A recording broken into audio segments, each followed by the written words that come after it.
It is 6:53, time to get you ready for your Tuesday with the morning sprint. Mark Peterson says today will be the last warm day, possibly for quite a while. Kelsey Morgan tracking a school shooting threat at a local middle school. But first to our Caroline Flynn with a major traffic alert. Yeah, we actually have a great update for you guys. Just as traffic was really starting to get congested on Argonne, we started to see some of the volunteers actually moving the road closed signs. In the next few minutes, they're actually going to open it up to 2 lanes so they can get all the way back and forth down Argonne. So that's some good news. Again, though, there could still be some congestion this morning. So if you are able to either leave a little bit earlier or take a different route, they aren't expecting to have power fully back on to all the homes in this area till about 9 o'clock. That's from Avista. Well, extra police and security will be at Cheney Middle School today because of a threat that was found in a campus bathroom. Parents were notified about it in an email yesterday afternoon. A message that said, quote, next school shooting September 23rd or 24th was found by a student on the inside of a stall in the 6th grade girls' bathroom. It was reported just before 2 o'clock yesterday. The threat was immediately reported to Cheney police, who are now investigating. The school says officers will be increasing patrols around the area and be on campus throughout today. Administration leaders say if they learn any new information about the threat, it will be shared with parents as soon as possible. Some breaking news this morning. The United Kingdom Supreme Court has ruled that British Prime Minister Boris Johnson's suspension of Parliament was unlawful. Judges agreed Johnson illegally acted in order to suppress scrutiny of his controversial Brexit strategy. The landmark decision now throws Brexit into even more chaos. House Speaker John Bercow says Parliament will resume tomorrow, while many members of Parliament are calling for Johnson's resignation. Idaho and Washington are now both investigating 6 cases of vaping-related illnesses. Washington's 6th case is in a woman in her 20s who lives in Snohomish County. She was admitted to a hospital when she was having difficulty breathing. She is now at home recovering. Here in Spokane County, there have been 2 similar cases. And in Idaho, the Division of Public Health says it's investigating 6 cases of severe pulmonary illness believed to be linked to e-cigarettes. Good morning. Winds are going to be firing up today. We're going to see those gusting to 30 miles an hour. The cloud cover is going to move away. We do see the backside of that, so that's the good news. The forecast for the day really starting off with sun and clouds. Look for more sunshine as the day wears on. 65 at noon, 71 for the high today. That's about average, but above average winds. Again, that's going to be our big story today. Well, police say a Spokane teenager crashed her parents' SUV into 3 parked cars and then ran off. It happened in a neighborhood north of Shadle Park just before 6 o'clock last night.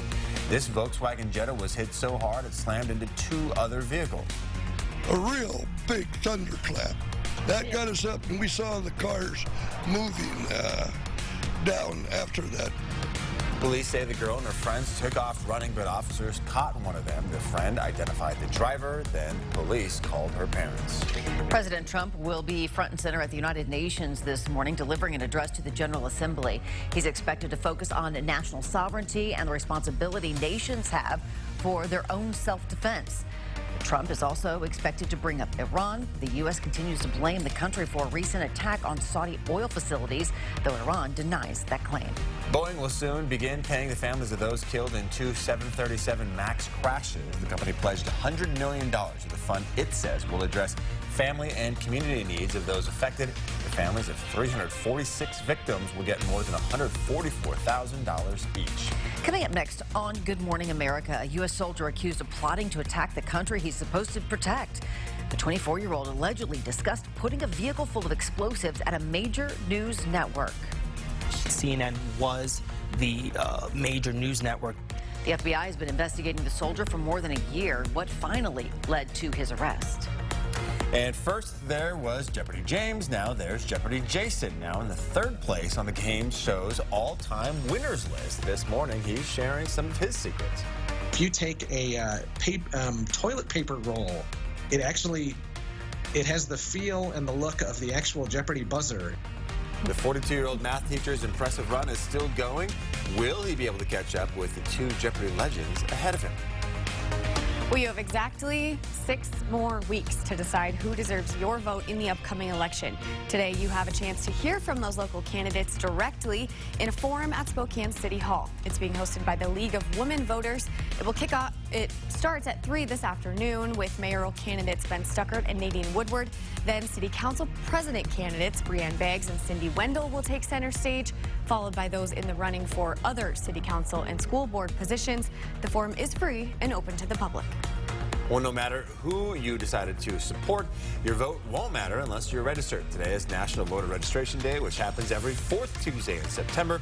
There are events to help you through the process happening all over the city of Spokane today, including the Downtown Public Library, the STA Plaza, and during the candidate forum at City Hall. Find more information about all these events and how to register online at kxoy.com. And tomorrow on Good Morning Northwest, it's a story you'll see only here on 4 News Now. We meet a Spokane Valley boy, just 14 years old, fighting colon cancer.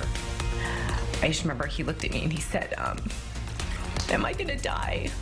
The odds were against him, but his family and his community refused to let him go. What happened next might just be a miracle. Meet Braden and hear his story tomorrow morning. All right, outside, we do have a fairly nice start to the day. Breezy conditions early on. It's now calm, but we're going to see those winds fire back up again later on this afternoon, so be aware of that. Temperatures today are going to be 71, tomorrow 67, so still within that normal range. It's Thursday and Friday we really start to see the changes, cooling down for the weekend. Highs of just 50 Saturday and Sunday, which is about 20 degrees below average. All right, Mark, thanks so much. And thank you for tuning in this morning. GMA starts now. We'll see you throughout the morning.